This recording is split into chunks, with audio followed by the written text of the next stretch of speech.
Meus amigos, sejam mais uma vez bem-vindos ao canal. E o propósito desse vídeo é entabular aqui uma breve discussão sobre a questão relativa à Convenção de Genebra no que diz respeito à participação de civis em combates. Explicando melhor, né? Não é a primeira vez que isso acontece, mas nessa guerra agora da Ucrânia, né, o governo ucraniano, já nos primeiros dias, apareceram imagens, pelo menos, né, tomemos as imagens como verdadeiras, mas enfim, há muita guerra de informação, desinformação, contra-informação, mas enfim, tomando as imagens como verdadeiras, né, o governo da Ucrânia espontaneamente, já num primeiro momento, nos primeiros dias da invasão, decidiu distribuir ali fuzis para civis, né, distribuindo armamento aí entre a sua população. Bom, um tanto duvidoso, né? Claro, uns tantos desses civis são reservistas, de repente, ou foram reservistas, já tiveram algum tipo de treinamento militar prévio, como seja, mas a maior parte deles, evidentemente, que não. Né? Então, do ponto de vista prático, né, da eficácia, faz mesmo sentido você entregar armamento para a população civil, isso vai redundar, né, em algum tipo de resistência militar efetiva contra, né, o invasor, enfim, bastante duvidoso. Há o aspecto moral da coisa, né? A população pegando em armas contra o cruel invasor e tal, essa coisa toda, né, dessa imagem da Ucrânia como coitadinha que tentaram criar e que a mídia ocidental está mantendo, né? Mas a questão é a seguinte, quer dizer, a partir do momento em que pega em armas, né, e vai se engajar então, enfim, em algum tipo de combate, né, o civil ainda é um civil, de um ponto de vista legal, jurídico. É claro que, como toda e qualquer questão jurídica, né, abre-se margem para discussões, interpretações, e vamos ter que ver o que de repente, né, já se decidiu com relação a isso em outros conflitos e por aí vai. Né?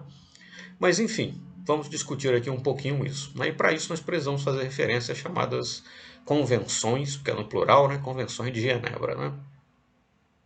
Um detalhe aí, um parêntese, né? As pessoas às vezes poderiam se perguntar, bom, mas não deveriam ser talvez convenções de Nova York, né? Sede da ONU em Nova York, sei lá o quê, né? Mas lembrar que aquela sede da ONU em Nova York, né, a mais conhecida, a mais badalada, é a sede do Conselho de Segurança. Né? Toda a parte humanitária, digamos assim, da ONU se encontra em Genebra, na Suíça. Né? Eu visitei a cidade só uma vez, isso em 2003, já se vão aí 19 anos, faz tempo, né? Mas enfim, você tem ali uma grande rotatória, né, em que tem um monumento muito bonito, dá até para ver pelo Google Earth, de tão grande, né? É uma cadeira feita de madeira, só que em tamanho gigante, né, faltando uma das pernas, para representar aquelas pessoas que perderam civis, né, pessoas que perderam membros, né, muitas vezes em minas que ficam em locais onde houveram conflitos, e muitas vezes durante o conflito ou anos depois até civis terminam perdendo membros, né, braços, pernas, enfim, nas explosões, por exemplo, de minas terrestres que ali ficaram. Né. Então tem essa grande rotatória, a sede da ONU de um lado, no outro lado o Museu da Cruz Vermelha, que quando eu visitei em 2003, não sei se é permanente, mas enfim, tinha uma exposição lá sobre a Primeira Guerra Mundial, né, com artefatos, cartas, enfim. E Genebra é uma cidade muito bonita, né, tem o Lago Le Mans, enfim, um museu de ciências muito bom, de história da ciência, melhor dizendo, muito bom.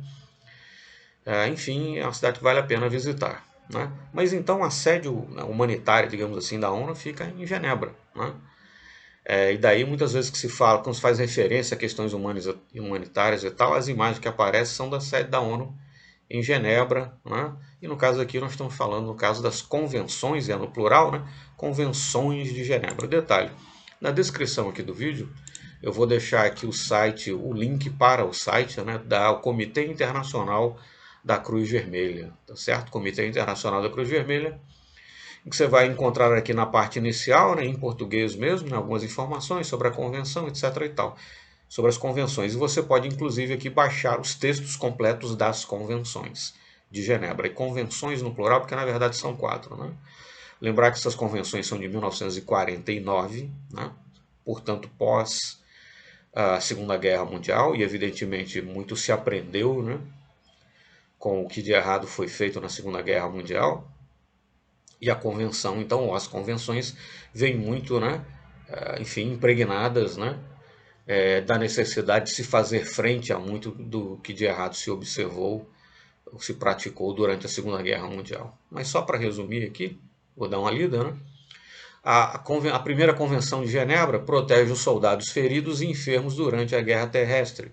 A segunda Convenção de Genebra protege os militares feridos, enfermos e náufragos durante a guerra marítima. A terceira Convenção de Genebra aplica-se aos prisioneiros de guerra e a quarta Convenção de Genebra outorga proteção aos civis, inclusive em território ocupado.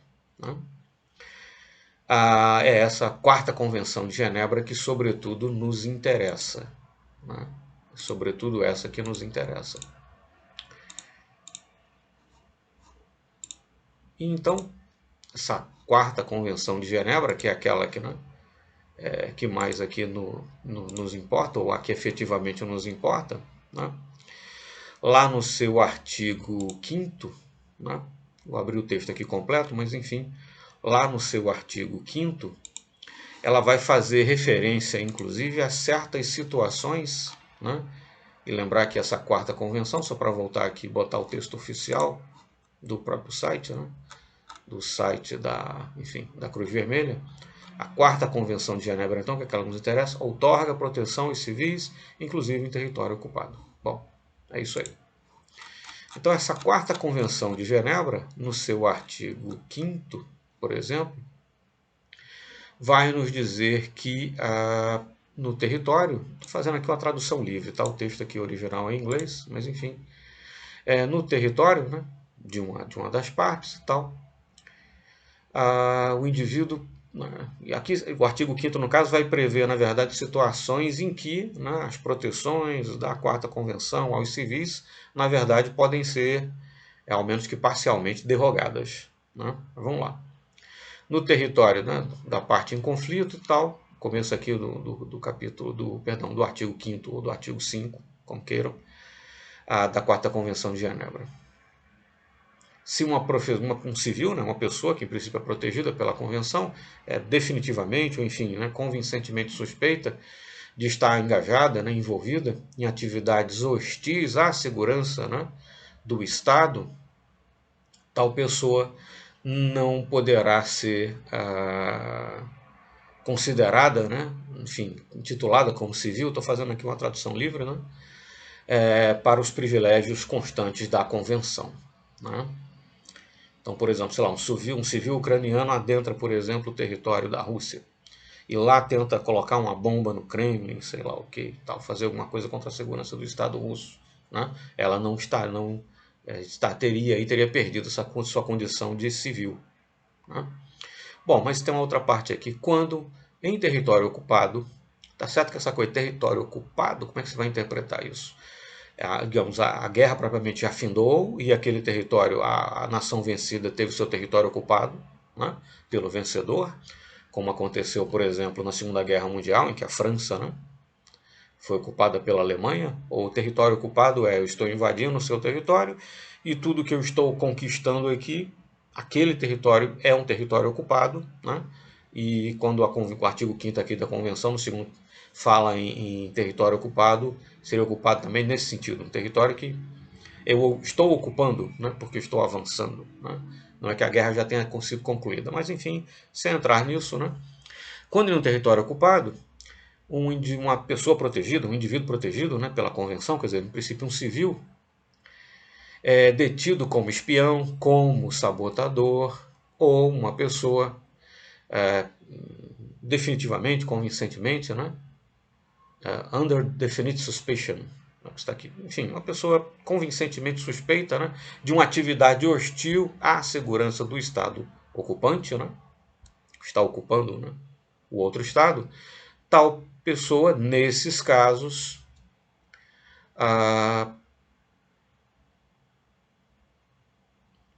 enfim,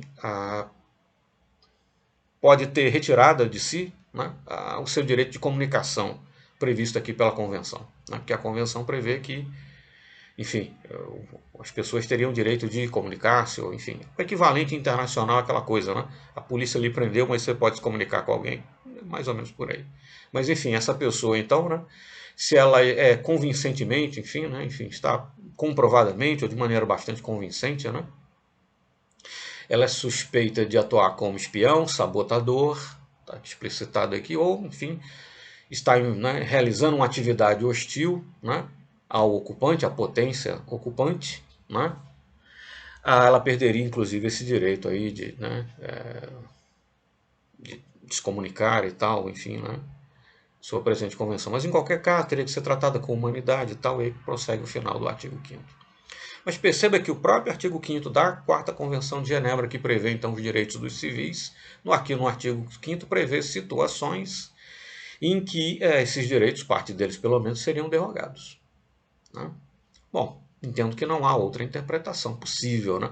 Veja que eu estou aqui, não estou tomando, né, precedentes ou que isso naquele outro momento aí alguma corte decidiu ou entendeu e tal.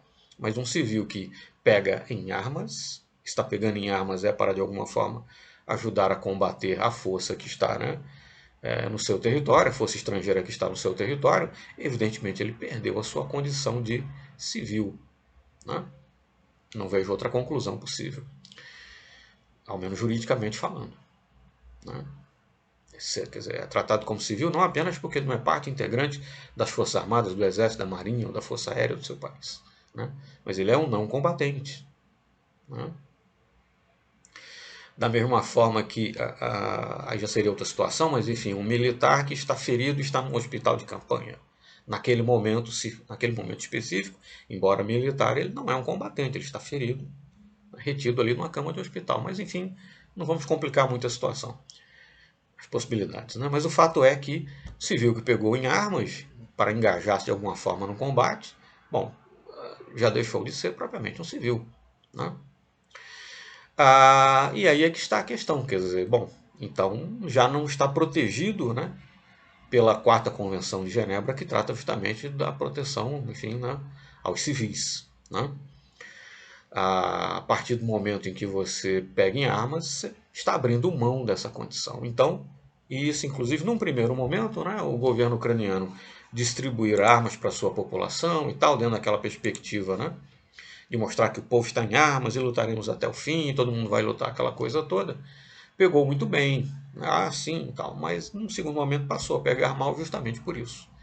Porque as pessoas começaram a perceber, bom, mas esses civis em armas, então eles não são mais civis. Né? Se uma população meio que toda de uma cidade pega em armas, bom, então não apenas os alvos propriamente militares são alvos legítimos. A cidade, né, na sua totalidade, a sua população na sua totalidade, passa a ser um alvo militar legítimo. Se eu bombardeá-la e liquidar todo mundo, ninguém vai poder dizer que civis foram mortos indiscriminadamente. Né? Então perceba que não necessariamente é de interesse do civil pegar armas, né? Porque, enfim, e partir para de alguma forma engajar-se em combate, porque ele estará perdendo os privilégios aqui previstos na Quarta Convenção de Genebra, que busca justamente tratar, proteger, né, os civis. Tá certo? Mas, enfim, as convenções são bastante ricas. Né? É claro que, como em qualquer lei, né, em qualquer legislação, né, exclusivamente de um certo município, de um certo estado da federação, aqui no Brasil, por exemplo, ou legislação nacional, para ficarmos com aquilo que é mais próximo de nós, né? Para que vocês possam talvez compreender melhor, entre aquilo que está na letra da lei e aquilo que no fim das contas as cortes interpretam, ou aquilo que no fim das contas é realmente respeitado, muitas vezes vai uma distância enorme. Né? Sobretudo em se tratando de convenções, né? Alguma coisa que alguém entendesse como crime de guerra, mas faremos um outro vídeo sobre isso. Teria que ser interpretada aí pelo Tribunal Penal Internacional e não sei mais o que, quer dizer, enfim, entre o que está no papel e a realidade, muitas vezes vai uma distância muito, muito grande. Né? Mas, enfim, para o civil que pega em armas, não vejo outra interpretação possível, não pode mais ser entendido como um civil, né? No sentido de alguém que não faz parte de alguma força armada nem está engajado em combates. Né? É um não combatente. Nesse caso, ele é um combatente. Né? Sendo assim, perde o seu status. E aí, né, se ele levar uma rajada de metralhadora pela proa, ninguém vai poder dizer, sim, coitado, executaram um civil, que desumanidade. Não. Ele optou por perder esse status de civil e não vejo outra interpretação possível. Perdeu aí. Claro que existem outras proteções, inclusive para os próprios combatentes, né? Mas enfim, perdeu aqui certas proteções previstas na Convenção de Genebra, e nesse caso estamos a falar especificamente da 4ª Convenção de Genebra, tá certo? Muito obrigado então, meus amigos, e enfim, até o nosso próximo vídeo.